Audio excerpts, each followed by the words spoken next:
오늘은 오행 중 첫 번째 천간인 간목에 대해 알아보겠습니다. 간목은 껍질을 뚫고 땅 위로 처음 솟아나는 생명의 기운 또는 순수한 양기 덩어리를 상징하는 존재입니다.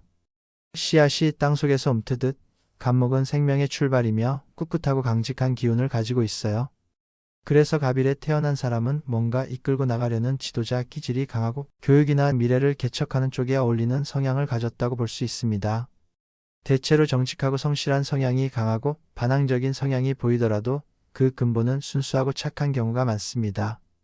겉으로는 고집이 세고 잘 굽히지 않는 모습이 있지만 사실 뿌리가 약하면 오히려 남의 말을 잘 듣고 휘둘리기 쉬워요. 그래서 간목 사람은 의리와 정신적 명분을 확실히 세우는 게 중요합니다.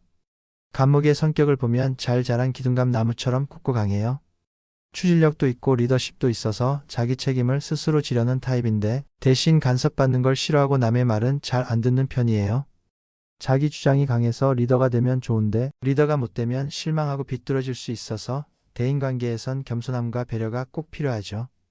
성격이 조화롭다면 배짱도 있고 박식하고 말도 잘해서 모두에게 귀감이 되지만 편중되면 인색하거나 우둔한 모습이 나오기도 해요. 나무는 태양과 물 그리고 땅과 함께 자라기 때문에 간목도 이 오행들과의 관계가 아주 중요합니다. 간목이 간목을 만나면 기본적으로 방조의 기운이 되지만 사주가 신강한 경우에는 오히려 놀고 먹는 비견이나 겁재로 작용할 수 있어요.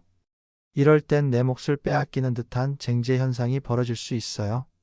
그래서 간목이 많을 땐 경쟁과 구설, 군중 심리에 휘말리기 쉬워요. 을목과 만났을 땐 상황에 따라 다릅니다. 을목은 넝쿨처럼 간목을 타고 올라가는 기운이라 돈보단 귀찮은 존재가 될 수 있어요. 신약한 간목에겐 도움이 되지만 그렇지 않은 경우엔 방해가 되기도 하죠. 하지만 을목이 때론 중요한 역할을 할 수도 있어요. 예를 들어 간목이 기토와 합의되어 막혀 있을 때 을목이 이를 깨주거나 금기운이 너무 강할 때 을경합으로 금을 합거해주는 역할을 하기도 하니까요. 병화를 만나면 간목은 태양의 햇빛을 받아 크게 성장하는 나무가 됩니다. 봄철에 병화를 만나면 간목은 튼튼하게 자랄 수 있는 큰 나무로 성장할 수 있어요. 병화는 간목에게 따뜻함과 방향을 주는 존재죠. 하지만 병화를 가리는 구름 같은 금기운이나 비처럼 내리는 임계수는 간목이 잘 자라지 못하게 방해가 되기도 해요. 정화를 만나면 나무에 불이 붙는 형상이 되어서 위험할 수 있어요. 간목이 정화와 만나면 너무 많은 열기로 인해 뿌리까지 타버릴 수 있는 거죠. 특히 여름철에 정화를 만나면 건강상 문제나 정신적 소모가 심해질 수 있으니 주의가 필요해요. 무토를 만나면 간목이 뿌리를 내릴 수 있는 좋은 땅이 되지만 무토가 너무 건조하면 뿌리가 말라버릴 수도 있어요. 무토는 높고 마른 땅이라 뿌리 내리기 어렵지만 간목이 이를 뚫고 올라가면 오히려 든든한 기둥이 되는 경우도 있습니다. 기토는 간목과 합의되는 존재예요. 갑기합은 간목이 기토에 마음을 주는 형상으로 기토가 간목을 껴안아버리면 간목은 재물이나 관계에 묶여버릴 수 있어요. 특히 간목이 두 개 있을 경우 기토를 놓고 쟁제가 벌어질 수 있어요. 간목이 많아지면 내 것을 빼앗길 수 있는 상황이 되기 때문에 주의해야 합니다.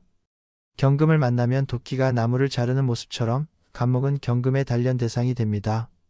경금이 강할 경우 간목은 잘 자라지 못하고 잘릴 수도 있지만 오히려 경금이 잘 재련되면 나무를 깎고 가지를 치면서 더 좋은 형태로 성장시켜주는 역할도 할 수 있어요. 하지만 경금이 너무 강하면 간목은 설이 맞은 나무처럼 삭감될 수 있으니 조화가 중요해요. 신금을 만나면 칼날이 가늘고 예리해서 간목에게 큰 상처를 줄 수 있어요. 특히 간목이 연약한 경우 신금은 정신적 스트레스나 외부의 압박으로 작용할 수 있습니다. 단단하고 뿌리 깊은 간목이라면 신금을 감당할 수 있지만 그렇지 않다면 상처가 크겠죠. 임수를 만나면 간목에게 생명의 물을 주는 존재가 됩니다.